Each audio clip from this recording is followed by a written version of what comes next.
for joining today's session. We have a lot to cover, so I want to maximize everyone's time here for the next 30 minutes. But thanks for joining the top ways to optimize your pay-per-call campaign. I'm guessing I'd love to just get a quick hand raise of anyone in here that currently is doing pay-per-call or have experience with pay-per-call. Okay, great. And so I'm guessing a lot of the other people who have not raised their hand are thinking about pay-per-call in the future, and this today will be of value for you in understanding some of the levers you can pull in terms of optimizing those efforts. And if you are currently doing those campaigns today, this should be reinforcing some of the best practices for you. So let's get started. Before we dive into the meet, introduce myself. My name is Garrity. I am part of the customer success team at Invoca. I've been there for 5 years. Invoca, if you're not familiar, is a technology company that powers pay-per-call for a lot of the affiliate networks like CJ and Linkshare, as well as individual affiliates and other smaller SMB and mid-market type of customers. Before that, I worked 6.5 years at CJ. So affiliate marketing, performance marketing is something that's been in my blood for now over 10 years. So when we're talking about pay-per-call, what are we talking about in terms of the market space? And specifically when we reconcile the affiliate marketing opportunity with the call opportunity, what kind of opportunity do you have in terms of either trying pay-per-call, weighing in on it, and or working on expanding that opportunity? So this year, affiliate marketing is $4.5 billion in spend. And when you look at that with inbound calls to businesses today, which isn't on this slide, you have over 97 billion calls going into businesses. In just 3.5 years, that's going to increase to 162 billion. So there's plenty of green space. So if you feel like, okay, maybe I should have started pay-per-call in a more meaningful way in 2013, maybe missed an opportunity, fear not. There's a ton of opportunity to grow there. And then just from a larger marketing spend opportunity, affiliate marketing obviously is one segment.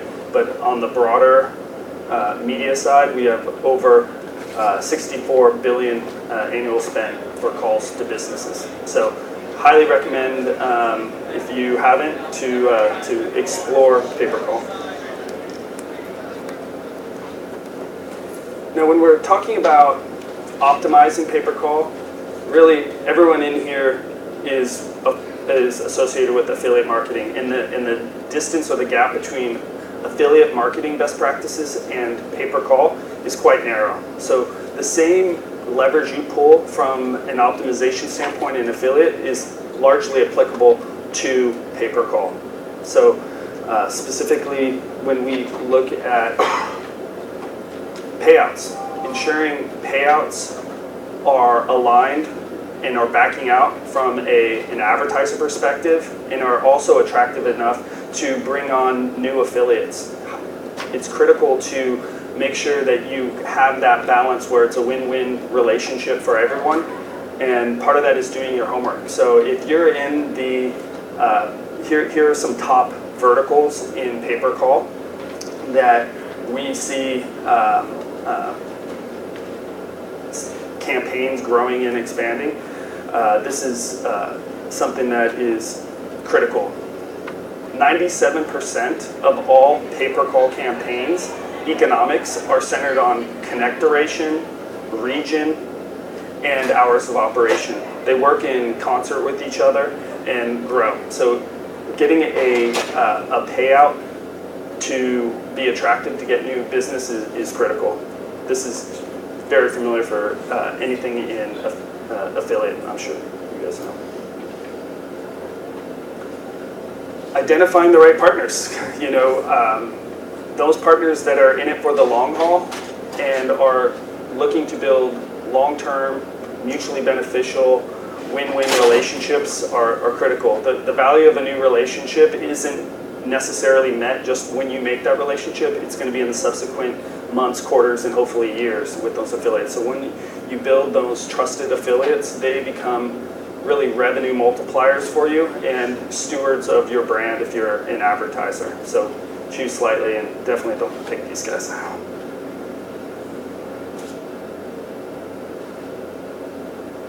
Reviewing performance. So again, in affiliate marketing, understanding which campaigns, which affiliates, which partners are driving value and how are they contributing to your top and bottom line is hypercritical. So putting together criteria and having an idea about how you're defining success and when you're going to measure success is important.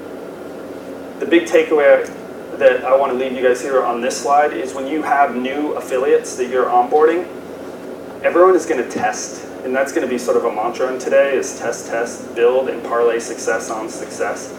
But oftentimes, if you're an advertiser and you're doing pay-per-call, you're testing out a new relationship. That affiliate is going to be testing out their promotional methods and sending calls to you. Oftentimes, there is sometimes a gap between when you're going to be measuring success and how you're going to be measuring it. So making sure that the affiliate knows that, hey, we've got a budget cap, we've got a call cap, we've got a linear definition a month, whatever it is. Make sure that both parties know when you're going to be measuring success so that an affiliate's putting their best foot forward in in driving calls and adding value. So reviewing performance is something that you do at every stage of the life cycle with any partnership. So it's basic, but it's foundational. So if there's one slide here that I'd really want to emphasize in terms of content that you can carry with you outside of this, it would be this. Admittedly, I tried to make an acronym out of this, but ALTAR sounded more like a Japanese animation than anything I could make sense with. So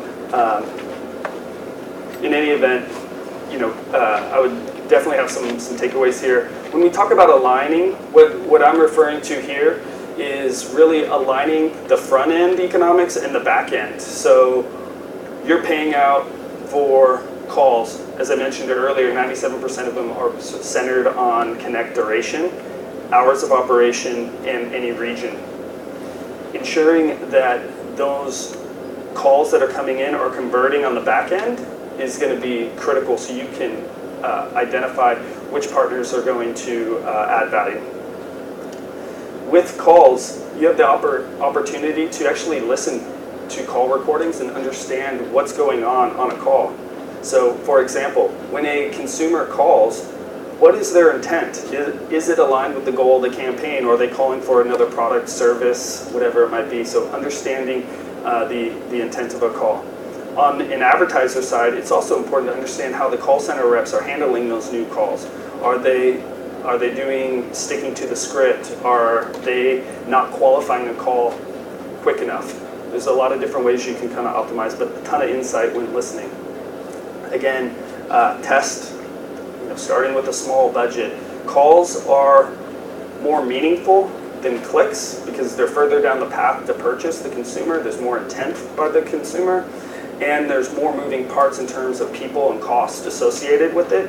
So make sure that when you start pay-per-call in a new partnership that you start small and then build it up over time. I've seen call centers brought to their knees because we've had an affiliate that goes from 0 calls to 1,000 calls in a day, 2 days, and the affiliate ends up losing a lot of money. So making sure that you start small and build over time is critical. And then as you expand, grow, and scale, do as much automation as possible in qualifying calls. So at Invoca, for instance, one of our most popular features is a thing called voice signal, where we can identify individual keywords that are said on a call.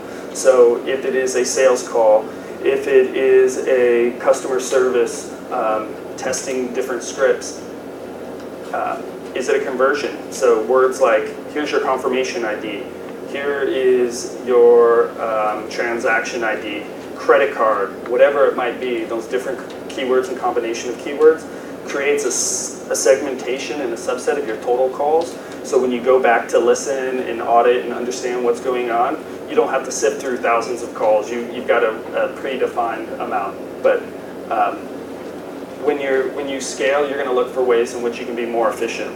In pay-per-call, there are some leverage you can do to do that.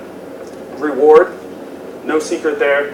Those top affiliates that are putting in and investing the time to drive calls, those are the ones that are, and those that are backing out and sending quality, you certainly want to compensate them so you keep that relationship. Pay-per-call, just like affiliate, is a relationship-oriented business, so make sure you have that rapport and that trust. It's partly why we're all here this week, is to really get face time, and nothing beats that. And also, just getting on a phone call if you can't do it face to face.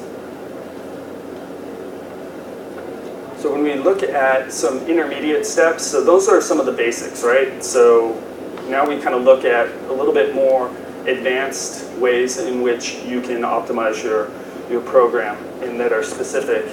And that is really having a grasp on understanding what a quality call looks like. So is it a repeat caller? Does that matter? Is it a new caller? Is it a mobile or a landline? What's going on in the phone call in terms of their intent in calling? What region are they calling from? These, and understanding the reporting and keeping your fingers on where calls are being generated is going to be helpful to understand and being able to build success for future campaigns and do any course corrections you may need on an existing one. So KPIs, we're all super busy, right? We all have a defined set of time. And if you haven't done pay-per-call and you're thinking about layering it onto your existing duties, that means you're taking on additional responsibilities and you're taking away from potentially what your core competency or where you're started. It's another layer, right? So how can you maintain efficiency and still address the opportunity for the new market? And that's really identifying the KPIs. How are you going to judge success? At the end of the day, follow the money, right? The revenue, top line and bottom line, is really where you're going to put your focus. But at that point, before you know that, it might be too late. So looking at things like call durations, how long are the calls going? How many calls? Is it a pure transactional? You want high volume? How does that sort of reconcile with the call center? Obviously, your percent margin, keeping your close eye on what's backing out for you. Conversion rates, pay-per-call, typical conversion rate is between 30 to 60%. It's 10x usually of clicks.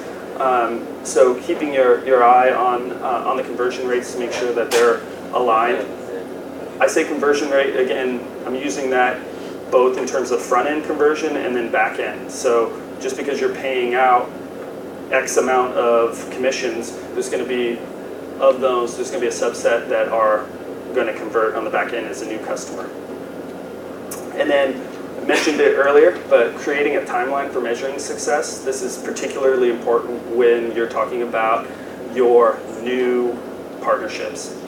So start small, define success, and then build from there.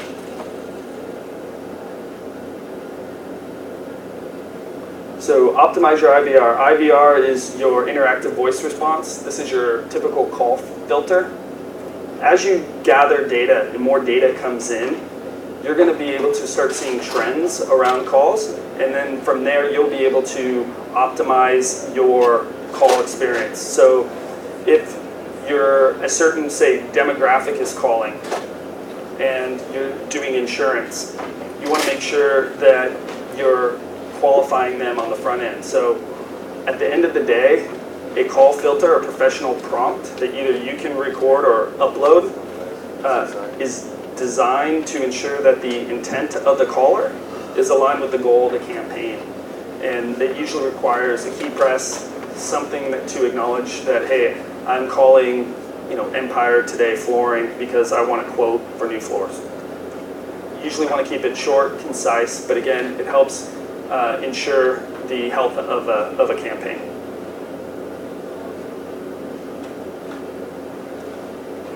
Now, when we look at some of the more advanced steps, kind of want to look at it from two perspectives here. We're going to look at it primarily from an affiliate, how you can grow, and then from an advertiser here. So these are specific to pay-per-call. So if you're an affiliate, one of the things you want to do is look for ways in which you can maximize your calls, maximize the effort in terms of the amount of calls you're sending.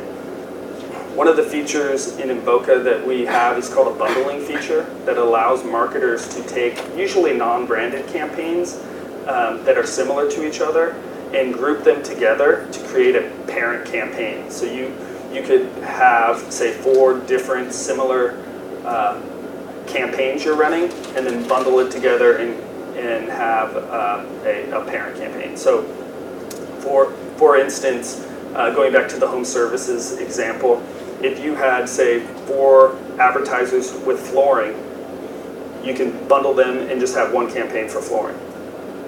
The other side of it is maybe you have other categories. You can take flooring, roofing, windows, put them together, and then have a home services campaign, and then require the consumer to hit a key press for a window quote, a roof quote, and then round it that way. So that's an efficiency that a lot of advanced pay-per-call affiliates use, and I would consider it critical in terms of ability to scale.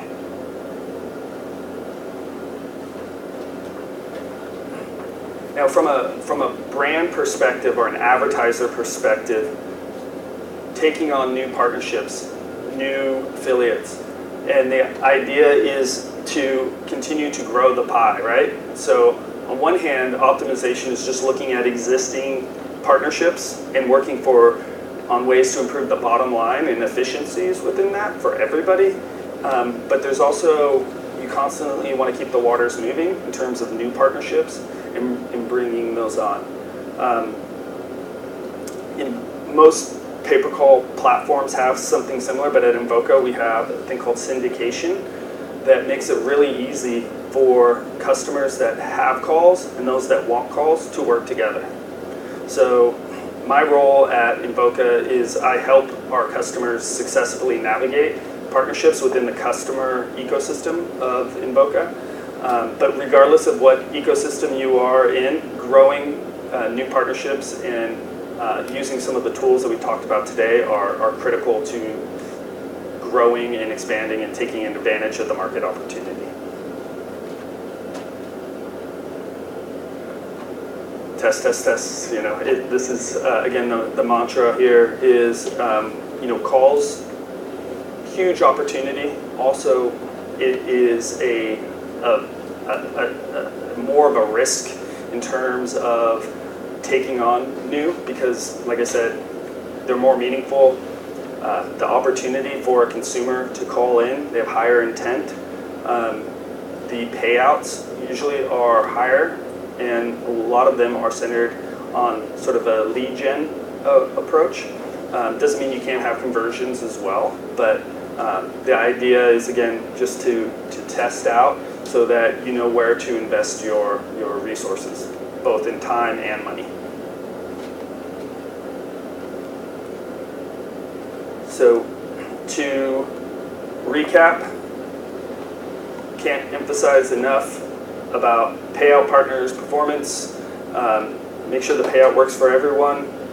You have the right partners, and that you're keeping your fingers on the pulse of what's going on those campaigns so that you're in a position to cut out the fat and focus in on the meaningful relationships, and or work on course corrections with good affiliates who want to make it work but need a little bit of feedback. So close that loop. Focus on the data, right? So once you understand where the data is coming from, you can make changes to call filters, things like that. Call filters and routing options. Define KPIs, that's for how are you going to measure success. Be as transparent as you can with your affiliates. And then align the call treatment with the goals of the campaign. So that goes back to both routing by geo and the IVR. And once you have identified those affiliates that are doing well, or those campaigns that are converting well for you, you want to scale, monetize, and grow so that you're able to be in increasing influence in a positive way with that partnership and continue to grow. And then test as best as you can. So with that, any questions that anyone has on pay-per-call? Yeah. Cost-effective IVR? Pardon me? A cost-effective IVR. What do you recommend? So with an IVR, most come out of the box with a automated female voice that sounds like a robot. First thing I recommend is making sure you do a professional prompt. You can upload a WAV file and audio file. And the idea on an IVR is to be concise and clear around what you want the consumer to do. So what companies would you recommend? We recommend a lot of our, we have at Invoca, it's part of our technology. Okay. So it comes with the package. If you want, you can record your own voice. That's what a lot of our advertisers and brands do, is they have to find someone in the office who has a radio voice, and they're like, and they do that. But that's usually the most cost-effective way. And there's a ton of resources online too, in terms of if you really wanted to get a specific accent or voice or something like that. Any other questions? Yeah. You said take a test budget. What kind of budget do you normally recommend? Great question. So oftentimes from an advertiser or brand, there's inherent risk when taking on any new partnership. The idea is to minimize that risk and increase the likelihood of success. So if you are able to define what a test looks like, which I usually see in terms of paid calls. So let's say, and or a call cap. So hey, send me 1,000 calls or 100 paid calls. And then let's hold off on any further campaigns or traffic until we kind of sync up, we reconcile. You can do your homework in terms of understanding what's going on those calls. And then at that point, you can close the loop, feedback loop with the affiliate and say, hey, that was fantastic. Of those 100 paid calls, we had 20% back-end conversions that were fantastic. So can we scale? So usually a budget or a call cap or a combination of both. Yeah. What's the best source of traffic to, get a pay-per-call thing going? Great question. Oftentimes, the real benefit for pay-per-call from a buyer, brand, advertiser perspective is that it acts as that connective tissue between the offline and online. So you're able to do radio, print, TV, as well as mobile search. So depending upon who the affiliate is, the reason why we've seen such growth is because you can overlay it in any existing promotional method. So it's not a evolutionary leap in how they do business, but really it's a value add that layers on top. But it's no secret that pay-per-call's growth has been paralleled with these. So around 2012, 2013, there's tremendous growth. That most of it's tied to the mobile device. Mobile, like search specifically? Mobile search, email, display, all of it. Any way to protect yourself against, say the affiliate doing press one campaigns so you don't get sued? Yes. So just like in other affiliate fraud, or I should say, depending on who the affiliate is, there's that fine line between ingenuity and fraud. Yeah. But you have to that's part of the reason why you have to keep your finger on the pulse of a campaign and to select the right affiliates in terms of their promotion. So opening it up and throwing an offer on a pay-per-call offer on a offer wall that is accessible to everyone increases the risk there. But for the most part, the fraud, those affiliates that do that, it's a small enough community that they pretty much, it's not sustainable, and it's apparent early because you're dealing with call centers. So when you have consumers calling in and they're reading a script or they're just doing a key one, it's apparent really quick. So if I were to hire Invoca for my call center, is that something that you guys could, assure me that I would not receive any kind of press one inbound calls? Yeah, so what we have is we have a number of tools. Another challenge in the telecom industry are things called robocalls. So I think we've all received those, usually around election time. Painful. But what we have is we have a call confidence feature that actually sits on top of our platform that identifies those calls and then filters them out before they even come into the platform. One gets rid of the call, and it also maintains the integrity of the call data. So we do have... Will that get rid of voicemail drops as well too? You don't want to filter those out; those are legal still. Exactly. Yeah. So when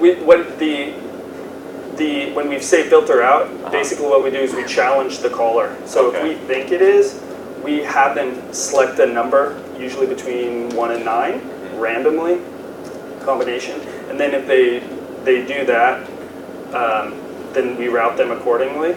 And if we don't have any indicators that it is a fraud call, we'll just let it pass through. So, any other questions? Well, thank you so much. And if you have any questions you want to take offline, I'll be here for a few minutes, and I have some cards up here, and be happy to talk with any of you. Thank you.